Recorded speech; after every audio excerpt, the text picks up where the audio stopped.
Et on est parti avec la lettre B, donc suite de la vidéo précédente sur la lettre A tout simplement.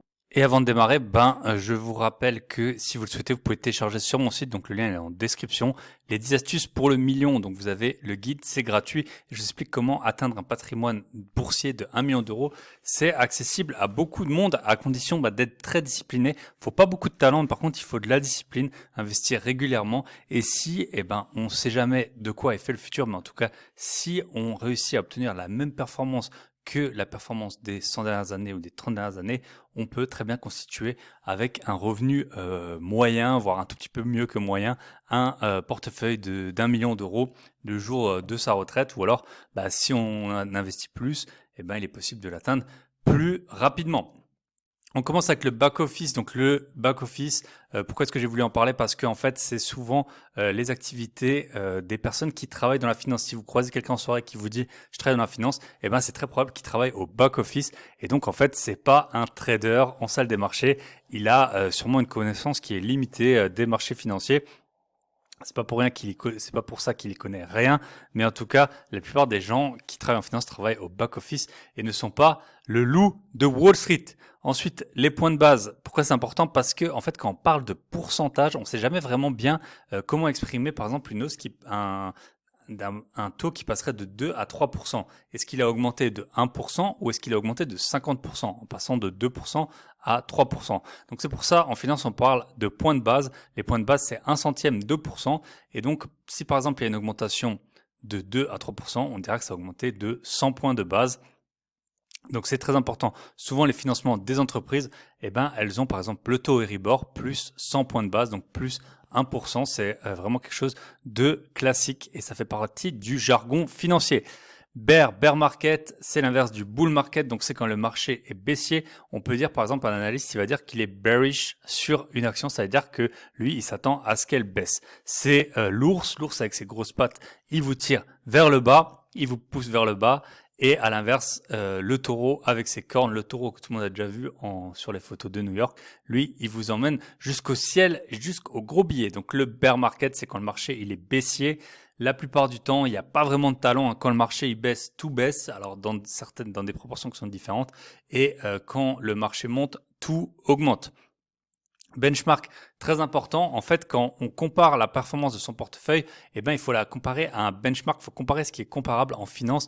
Le risque et le rendement sont fortement liés. Donc, si vous avez une super performance, c'est peut-être que vous avez pris des risques qui sont inconsidérés. Imaginez par exemple en voiture, pour gagner 2 secondes sur un trajet, faire un saut énorme ou, je sais pas, conduire beaucoup trop vite pour 2 secondes. Alors la performance globale que vous aurez, elle est meilleure que quelqu'un qui a fait le chemin classique, mais à quel prix? Là, c'est un peu pareil en finance. Il faut toujours comparer. Si on a investi que dans des biotech, par exemple, au benchmark biotechnologie. À l'inverse, si on a un portefeuille qui est diversifié, on peut le comparer au MSCI World Equity. Le bêta, en fait, c'est comment une action se comporte. Alors le bêta, il évolue dans le temps, mais comment est-ce qu'elle se comporte par rapport à une variation du marché? Si par exemple un bêta de 1, ça veut dire que le cours de la société évolue dans le même sens et dans la même proportion que le marché. Si le marché augmente de 10%, le cours va augmenter de 10%. À l'inverse, un bêta par exemple de 0,5, ça veut dire que le cours de l'action, il augmente que de 50% par rapport, il est corrélé à 50% avec la hausse du marché. Donc si le marché augmente de 10, ça va augmenter seulement de 5. Mais à l'inverse, si ça baisse de 10, le marché s'il baisse de 10, l'action baissera de 5%. Et après, il peut y avoir des bêtas à 2 ou 3. Donc si le marché prend 10%, il va augmenter de 20%, 30%. Et à l'inverse, si ça baisse de 10%, l'action peut baisser de 20 ou 30%. Bid price, le bid price, c'est le prix auquel un acheteur est prêt à acheter un actif. Et donc, c'est comme un peu en immobilier. Si vous avez fait une visite, vous faites une offre sur un certain prix, c'est le bid price. Donc, le pendant, c'est le ask price, c'est le prix demandé par le vendeur. Et ensuite, il y a du coup ce qu'on appelle le bid-ask spread, l'écart achat-vente. C'est la différence entre le prix d'achat, donc ce que un acheteur est prêt à proposer, et le prix de vente, ce qu'un vendeur est prêt, à quel prix il est prêt à vendre.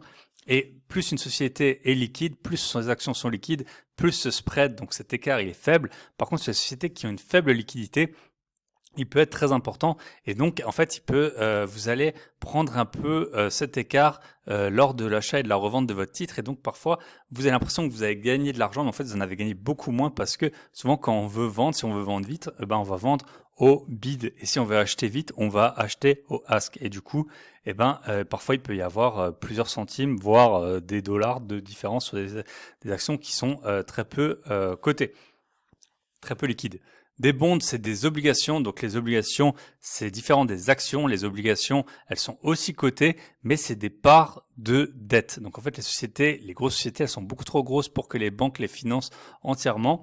Il y a juste à regarder, les plus grosses sociétés du monde ne sont pas des banques. Donc vous doutez que les plus grosses sociétés du monde ne peuvent pas emprunter auprès de sociétés plus petites. Et donc en fait, ce qu'elles font, c'est qu'elles émettent, par exemple, des obligations. Par exemple, si c'est 100 millions, elles vont émettre 1 million d'obligations de 100 euros et chacun pourra acheter avec 100 euros une part de la dette. Elle a une rémunération soit à taux fixe, soit à taux variable, mais en général, elle est fixée dans le temps et dans la durée. Donc souvent, ça peut être par exemple sur 5 ans et vous allez avoir des intérêts qui sont payés régulièrement. En sachant que le cours d'une obligation, elle va dépendre de deux choses. Elle va dépendre de la solidité de la société qui émet. Donc s'il y a un risque de faillite, dans ce cas-là, il y a un risque de ne pas être remboursé, comme un peu vous, si vous êtes surendetté, la banque ne va pas vous prêter d'argent ou alors vous allez représenter un risque qui est plus important. Donc ça, c'est le premier point. Et surtout, la rémunération, si c'est à taux fixe d'une obligation, si par exemple elle verse 5% d'intérêt par an, si les taux de marché augmentent, la valeur de votre obligation va baisser. Et à l'inverse, si les taux de marché baissent, la valeur de votre obligation va augmenter. Si les taux qu'on arrive à obtenir à aujourd'hui, c'est 3%, alors que vous avez une obligation qui rapporte 5, forcément, vous comprenez qu'elle vaut plus, elle a plus de valeur. Bond rating, c'est la note de l'obligation. Donc, vous savez, il y a 3 sociétés de rating qui sont connues, Fitch, Standard & Poor's et Moody's. Et en fait, eux, ils attribuent des notes à l'obligation. Souvent, on parle du triple A, double A, on en a souvent entendu parler, notamment pour les pays. Plus une obligation, une bonne note, plus le risque est faible. En revanche, plus le risque est faible, plus les taux de rémunération sont bas. Si les notes sont vraiment trop mauvaises, on appelle ça des junk bonds, des obligations pourries. Vous pouvez avoir du 10, 12, 13% sur les obligations, mais si on récupère jamais son argent, ça vaut pas la peine. Broker, c'est le courtier, c'est lui qui fait l'intermédiaire entre un acheteur et un vendeur d'actions ou d'obligations. Donc les plus connus en France, ça va être Boursorama, Fortuneo, Bourse Direct, De Giro. C'est en fait vraiment la plateforme d'échange. Vous envoyez l'ordre d'achat, le vendeur envoie son ordre de vente et la transaction s'effectue. Il faut passer par ce type de plateforme pour acheter ou vendre des actions. On peut le faire aussi par les banques classiques, mais très souvent les prix sont beaucoup trop élevés. Le bull market, on en parle depuis tellement longtemps maintenant dans le marché de la crypto. Donc c'est un mouvement. Donc le bull market, c'est un mouvement global du marché. Bull, on peut le dire pour une action. On peut dire aussi qu'on est bullish sur une action, donc ça veut dire qu'on s'attend à ce qu'elle augmente. Et là, on fait référence au taureau qui vous envoie, justement, qui envoie les cours vers le haut. Donc bull market, tout le monde, voilà, c'est le mot que tout le monde a à la bouche depuis quelques mois pour le marché de la crypto-monnaie. Et le dernier terme que je voulais voir avec vous, c'est le buy and hold strategy, stratégie d'achat et de conservation. Donc c'est la stratégie qui est le plus souvent appliquée en investissement, et notamment en investissement action. Donc en fait, on achète un titre et puis on le conserve. Durant la durée de détention, on touche les dividendes si la société paye des dividendes. Si le cours monte, on pourra profiter un jour lors de la revente de la plus-value. Mais très souvent, faire beaucoup d'achats-reventes, ça peut pénaliser la performance d'un portefeuille, c'est prouvé, il y a eu beaucoup d'études sur le sujet. Donc c'est un peu l'investissement bon père de famille, mais c'est celui qui fonctionne. Et il y a aussi beaucoup d'études qui montrent que si jamais vous avez raté, si vous essayez de timer le marché, dans le sens où le marché a beaucoup augmenté, allez, je vends tout, puis quand ça baissera, je réachète, en fait, on voit que votre performance, si vous ratez les meilleurs jours de bourse, et bien sûr, on ne sait pas à l'avance, on n'est pas Madame Irma, quels vont-ils être? Si vous ratez ces jours, si par exemple vous ratez 30 jours en 10 ans, la performance de votre portefeuille, elle va être énormément dégradée par rapport à si vous étiez tout le temps investi. Donc c'est une stratégie qui se vaut, qui est beaucoup appliquée et à juste titre, c'est aussi une stratégie que moi j'applique. De temps en temps, je vends des actions, mais c'est plutôt rare, elles répondent à certains critères lorsque je décide de les vendre. Voilà, on a fini avec la lettre B. Je vous rappelle, vous pouvez télécharger le guide sur mon site grosbillet.com et si j'ai assez de likes, je continuerai mon petit abécédaire de la finance.